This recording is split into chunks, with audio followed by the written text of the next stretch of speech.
علیم اور فیروز جو پارٹی میں جھوم جھوم کر ناچ رہے تھے، جب ناچ ناچ کر تھک گئے تو سیدھا بار ریسیپشن کی جانب ہوئے، جہاں ہر برانڈ کی اعلیٰ ترین شراب موجود تھی، جسے دیکھتے ہی دونوں کے منہ میں پانی تیرنے لگا، جبکہ آنکھیں چندھیا سی گئیں۔ یہی وجہ ہے کہ مجھے پرائیویٹ پارٹیز بہت پسند ہیں یار۔ علیم پھٹی آنکھوں سے بوتلوں کو دیکھتے جوشیلا ہوا۔ دیکھ، یہاں ہر نسل، ہر برانڈ کی بوتلیں موجود ہیں، جو اس سے پہلے میں نے نہ آج تک پی ہیں نہ دیکھی ہیں۔ کہہ تو ٹھیک رہا ہے یار، امیر لونڈوں سے دوستی کرنے کا فائدہ ہی یہی ہے۔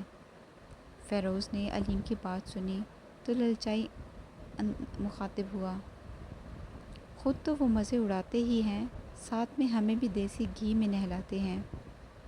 فیروز نے آنکھ مارتے مکاری دکھائی تو علیم، جس سے اب مزید صبر نہ ہوا، تیزی سے گلاس آرڈر کرنے لگ گیا، جبکہ فیروز جو اس کی حرکتیں دیکھ کر اب ہنس رہا تھا، پوری محفل کو مزے سے دیکھنے لگا کہ تبھی نظر اچانک سامنے دو لڑکیوں میں گرے زیان پر پڑی، جو کبھی ایک لڑکی کی زلف سے کھیل رہا تھا تو کبھی دوسری لڑکی سے لطف اندوز ہوتے چسکے بھر رہا تھا۔ فیروز نے بے یقینی کیفیت سے علیم کو دھکے دیتے بلانے لگا، ارے علیم، کیا ہے یار، پینے دے مجھے۔ علیم اکتاہٹ انداز میں مخاطب ہوا، کیوں تنگ کر رہا ہے یار، وہ زیان ہی ہے نا؟ فیروز نے چونکتے انگلی کا اشارہ کیا، یار زیان یہاں کہاں سے آ گیا؟ علیم، جس کی توجہ اپنے گلاسوں پر تھی، فیروز کو نظر انداز کرتے بولا، تو جانتا ہے نا وہ نہیں آیا تھا، تو وہ یہاں کیسے آ سکتا ہے پھر؟ تو سمجھ نہیں رہا ہے علیم، فیروز پرزور ہوا، میں نے اسے خود دیکھا ہے، وہاں ان حسیناؤں کے ساتھ گلچھڑے اڑاتے ہوئے۔ ویسے تو بھی عجیب ہے یار، ابھی تو نے پی بھی نہیں ہے اور چڑھ تجھے پہلے ہی گئی ہے۔ میں تو یہ سوچ رہا ہوں کہ جب پیے گا تو تجھے کترینہ کیف ہی نہ نظر آ جائے۔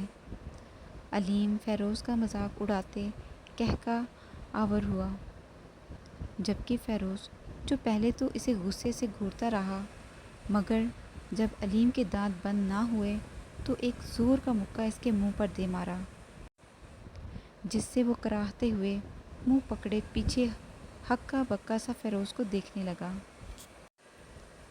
اب اور دانت نہ نکالے تو نے تو توڑ کے 32 کے 32 دانت تیرے ہاتھ میں رکھ دوں گا۔ فیروز شدت انگیز ہوا، پھر کہکا لگاتا رہا، یار ایسا بھی کوئی مارتا ہے کیا؟ علیم جو درد سے کراہ رہا تھا، اس نے فیروز کا طنز سنا تو منہ تھامے بمشکل بولا، پورا جبڑا ہلا کر رکھ دیا ہے تو نے۔ اب تو چل رہا ہے میرے ساتھ زیان کو دیکھنے کہ ایک اور ماروں تجھے؟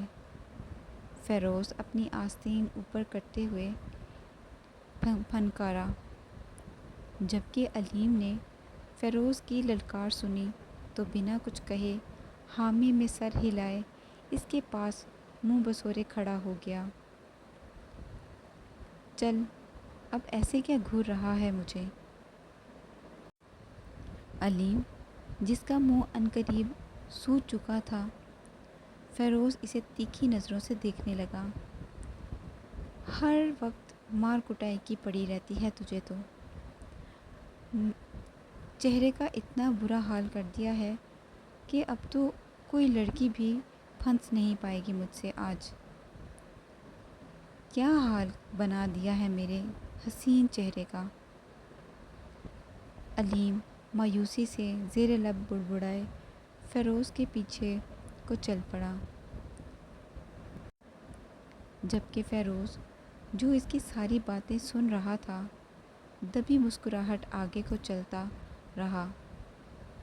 فیروز اور علیم جو چلتے چلتے ایک پرائیویٹ روم میں داخل ہوئے تھے، ہر جانب اندھیرا دیکھتے ہی وہیں رک گئے۔ اوئے، تو نے تو کہا تھا کہ یہاں کہیں زیان کو دیکھا ہے تو نے؟ علیم فیروز کے کان میں سرگوشی کرتے اس کے بازو پر چٹکی کاٹے سخت ہوا۔ تو اب بول کہاں ہے وہ؟ یار میں نے بیچ میں۔ فیروز جو اس سے پہلے کچھ بولتا کہ تبھی اندھیرے سے بھرے کمرے میں ایک دھن نے چاروں اطراف اپنا سر بکھیرنا شروع کیا، جسے سنتے ہی دونوں ایک دوسرے کو ششندر پھٹی آنکھوں سے ناسمجھی سے دیکھنے لگے کہ تبھی اس اندھیرے میں موم بتیوں کی بھڑکتی بجھتی روشنی ابھری، جس کی گرمائش نے کمرے میں پھیلے ایک مدہوش ہوا کو منظر نامہ دیا۔ علیم جو حیرت زدہ ہوتے فیروز کو گھور رہا تھا، سامنے اچانک نیم برہنہ لباس میں ملبوس دو خوبرو حسین لڑکیاں روشنی میں نمودار ہوئیں، جس میں سے ایک لڑکی زیان کا ہاتھ اپنے ہاتھ میں تھامے اسے کھینچ رہی تھی، جبکہ دوسری اپنی اداؤں سے اسے اپنی جانب مائل کر رہی تھی۔ زیان کو صوفے پر دھکا دیتے بٹھاتے ایک لڑکی اس کی گود میں جا بیٹھی، جو نشے میں دھت بے ہنگم انداز سے ہنس رہا تھا، جبکہ دوسری لڑکی سامنے کھڑی رقص کرنے میں لگی تھی اور گنگنا رہی تھی۔ علیم اور فیروز جو یہ سب منظر دیکھ کر سکتے میں تھے، حیرت زدہ ہوئے۔ یہ رات رک جائے، بات تھم جائے، تیری باہوں میں خواہشیں جگی ہیں پیاسی پیاسی لبوں پہ، خود کو جلا دوں تیری آہوں میں، آغوش میں آج میرے سما جا، جانے کیا ہونا کل، آ ذرا قریب سے، جو پل میرے نصیب سے۔ کبھی ایک لڑکی سامنے رقص کرتے زیان کو لبھاتی تو کبھی دوسری لڑکی اپنی اداؤں کا اس پر جادو چلاتی۔ زیان جو ان دونوں کی فریبی اداؤں میں مکمل جکڑ چکا تھا، ہوش سے بیگانہ ہوا اور ایک لڑکی کو بازوؤں سے کھینچتے اسے اپنے قریب کیا اور اس کے چہرے پر جھک گیا۔ علیم اور فیروز جو یہ سب دیکھ رہے تھے، اب نہ رکتے ہوئے سیدھا اندر کی جانب بڑھے۔ فیروز نے داخل ہوتے ہی سب سے پہلے اس لڑکی کو زیان سے دور کیا اور جھٹکے سے پیچھے کی جانب دھکا دیا۔ یہ کیا بدتمیزی ہے؟ دوسری لڑکی جو فیروز کی جانب کاٹ کھانے کی نظروں سے بڑھی تھی چلائی، اور یہاں کیا کر رہے ہو تم دونوں؟ منہ بند کر اپنا اور نکل یہاں سے اپنی گند کا پٹارا لے کر۔ فیروز جو غصے سے لال پیلا ہو رہا تھا اس پر چنگارا، ورنہ ایسا منہ توڑوں گا کہ کوئی تیری یہ حسین شکل پر تھوکے گا بھی نہیں۔ جبکہ دوسری جانب علیم جو زیان کو ہوش دلانے کی کوشش کر رہا تھا، اب اسے اپنے کندھے سے سہارا دیے کھڑا ہو گیا۔ بہت غلط کر رہے ہو تم، بہت غلط، میں چھوڑوں گی نہیں تمہیں، نہ چھوڑنا، بالکل نہ چھوڑنا۔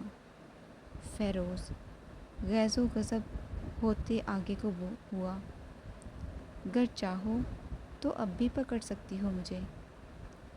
جبکہ سامنے کھڑی دونوں لڑکیوں نے جب فیروز کا غصہ بھانپا تو مزید کچھ کہے وہاں سے پاؤں پٹکتی چلتی بنیں۔ یہ تو بالکل بھی ہوش میں نہیں آ رہا ہے، ہاں؟ ان دونوں کے جانے کے بعد علیم نے فیروز کی جانب دیکھا۔ کوئی بات نہیں، اس کا ہوش میں آنا ضروری بھی نہیں۔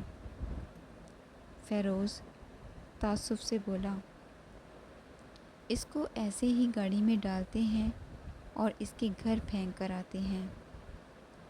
ہم بغیرت لاکھ سہی مگر اس حد تک نہیں گر سکتے کہ جس کا کھاتے ہیں اڑاتے ہیں اس کو یوں گند میں گرنے دیں اور دیکھتے رہیں۔ علیم نے فیروز کی بات سنی تو حامی میں سر ہلایا، جبکہ فیروز بھی آگے کو ہوا اور زیان کو سہارا دیتے باہر کی جانب بڑھے۔